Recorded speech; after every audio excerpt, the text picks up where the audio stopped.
Assalamualaikum warahmatullahi wabarakatuh.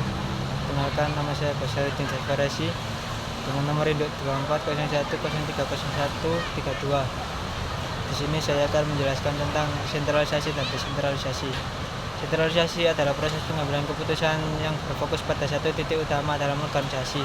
Biasanya pada tingkat manajemen puncak. Dalam sistem sentralisasi, kekuasaan dan kewenangan untuk membuat keputusan-keputusan strategis dan operasional berada di tangan pihak yang terpusat, sehingga level bawah lebih berperan dalam menjalankan instruksi daripada membuat keputusan sendiri. Sentralisasi sering digunakan untuk memastikan konsistensi pengawasan yang ketat, serta koordinasi yang lebih mudah. Sedangkan desentralisasi adalah proses distribusi kewenangan dan tanggung jawab kepada berbagai unit atau level yang lebih rendah dalam organisasi. Dalam sistem desentralisasi, manajer atau unit-unit pada level yang lebih rendah memiliki kekuasaan untuk membuat keputusan sendiri sesuai dengan area atau fungsi yang mereka tangani. Desentralisasi sering diterapkan untuk memberikan fleksibilitas, meningkatkan respon terhadap perubahan lingkungan, dan mendukung pengembangan keterampilan pada level manajemen yang lebih rendah. Faktor-faktor sentralisasi: ada efisiensi penggunaan sumber daya. Sentralisasi dapat menghindari duplikasi sumber daya dan aktivitas di berbagai bagian organisasi. Sumber daya dapat diatur secara efisien dari pusat, terutama dalam pengadaan barang atau pendanaan. Dan yang kedua ada skala ekonomi.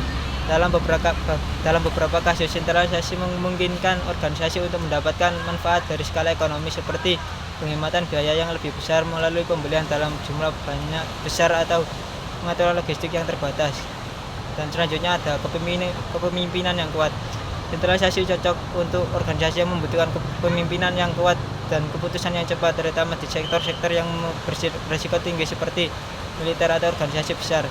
Sedangkan faktor-faktor desentralisasi antara lain adalah pengembangan kepemimpinan lokal. Desentralisasi memberi kesempatan kepada pemimpin lokal untuk mengambil keputusan, melatih keterampilan manajerial, dan mempersiapkan mereka untuk peran yang lebih tinggi. Dan selanjutnya berikutnya ada mengurangi beban manajemen pusat. Desentralisasi membantu membagi beban kerja manajemen pusat, memungkinkan manajemen senior untuk berfokus pada keputusan strategi dan perencanaan jangka panjang. Dan selanjutnya ada inovasi dan kreativitas. Desentralisasi mendorong unit-unit untuk berinovasi dan menciptakan solusi baru yang mungkin tidak muncul dalam struktur yang sangat murah. Jenis-jenis sentralisasi: 1. Sentralisasi fungsional. Fokusnya pada pengelompokan fungsi-fungsi tertentu seperti keuangan, SDM, dan pemasaran di bawah satu departemen pusat yang bertanggung jawab untuk semua unit dalam organisasi. Ini bertujuan untuk konsistensi dalam penerapan kebijakan di seluruh organisasi. Dan selanjutnya ada sentralisasi kinerja. Sentralisasi ini terjadi ketika pengendalian atas kinerja seperti target penjualan atau anggaran yang ditetapkan oleh kantor pusat. Semua unit atau departemen harus mengikuti target dan pedoman yang telah ditentukan oleh pusat. Yang ketiga ada sentralisasi keuangan. Dalam sentralisasi ini, semua keputusan keuangan dibuat di kantor pusat, dan departemen atau cabang-cabang wajib mengikuti kebijakan dan anggaran yang sudah disusun.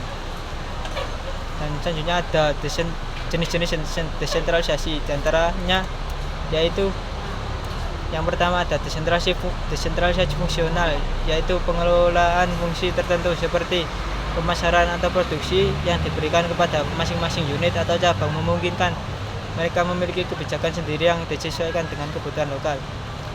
Yang kedua ada desentralisasi administratif, yaitu fungsi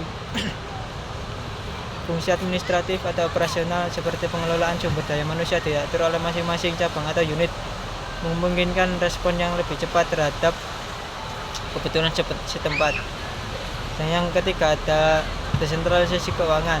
Setiap unit atau cabang memiliki wewenang dalam pengelolaan keuangannya sendiri, termasuk anggaran dan alokasi dana, sehingga mereka dapat menanggapi